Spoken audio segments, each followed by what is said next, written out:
అందరికీ నమస్కారం. నా పేరు కోనపురెడ్డి లక్ష్మీకిరణ్. మనం డైలీ లైఫ్లో మనం వాడే సెల్ ఫోన్ని ఒక సెల్ ఫోన్ కంపెనీ మార్కెట్లో పెట్టింది అనుకుందాం.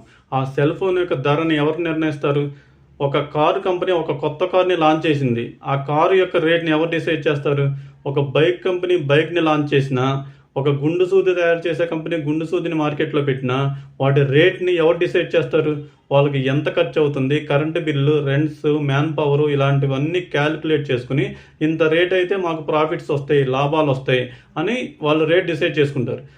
అంతేగాని గవర్నమెంట్ ఇన్వాల్వ్ అయ్యి మీ సెల్ ఫోన్ రేట్ ఇంతకంటే ఎక్కువ అమ్ముకోవద్దు, మీ కార్ రేట్ని ఇంతే పెట్టుకోండి అని గవర్నమెంట్ ఏమైనా ఆంక్షలు విధిస్తుందా? సినిమా వాళ్ళు కూడా మా బడ్జెట్ ఎంత అయింది, మాకు ప్రాఫిట్స్ రావాలంటే రేట్లు పెంచుకుంటాం, పర్మిషన్ ఇవ్వండి అని గవర్నమెంట్ దగ్గర పర్మిషన్ తీసుకుని ఇష్టం వచ్చినట్టు రేట్లు పెంచుకుంటారు కదా. అలాగే ఫ్లైట్ టికెట్స్ చూడండి, 6 months ముందైతే ఒక రేట్ ఉంటుంది, ఒక రోజు ముందు బుక్ చేయాలంటే ఒక రేట్ ఉంటుంది. అలా ఫ్లైట్ టికెట్స్ రేట్స్ని వాళ్ళు ఇష్టం వచ్చినట్టు వాళ్ళు పెంచుకోవచ్చు కదా.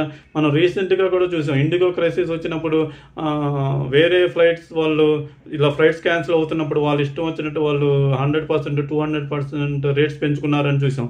ఇలా ప్రైవేట్ వ్యక్తులందరూ వాళ్ళ ప్రొడక్ట్ని వాళ్ళు ఇష్టం వచ్చినట్టు వాళ్ళు రేట్స్ పెంచుకుంటున్నప్పుడు, రేట్ డిసైడ్ చేసుకుంటున్నప్పుడు రైతే రాజు అంటారు కదా, రాజుకి రేట్ డిసైడ్ చేసుకునే హక్కు ఎందుకు లేదు?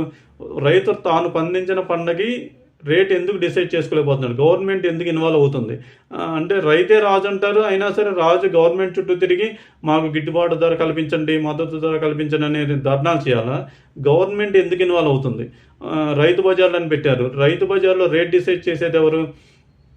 రైతులకి వాళ్ళు పండించిన పంటకి వాళ్ళు రేట్ ఎందుకు డిసైడ్ చేసుకోలేకపోతున్నారు? ఇలాంటి సిచ్యువేషన్ ఎందుకు ఉంది? కొన్ని గవర్నమెంట్లు చెప్తాయి మేము ఇంతకుముందు గవర్నమెంట్ కంటే ఎక్కువ గిట్టుబాటు ధర ఇచ్చామని. గిట్టుబాటు ధర ఇవ్వటం ఏంటి? రైతుకి ఆ ఛాన్స్ ఇవ్వచ్చు కదా, మీ ఇష్టం, మీరు పండించిన పంటకి మీరే రేట్ డిసైడ్ చేసుకోండి అని చెప్పుకోవచ్చు కదా. అలాగే కొన్ని గవర్నమెంట్ చెప్తాయి మేమే మీ దగ్గరకు వచ్చి కొంటున్నాం, మీకు చాలా శ్రమ తగ్గించాం అంటారు. అంటే రైతులు వెళ్ళి అమ్ముకోలేరా? వాళ్ళు పండించిన పంటని వేరే చోటకి తీసుకెళ్ళి అమ్ముకోలేరా? వాళ్ళు దగ్గరికి వచ్చి కొనడం గొప్ప విషయమా?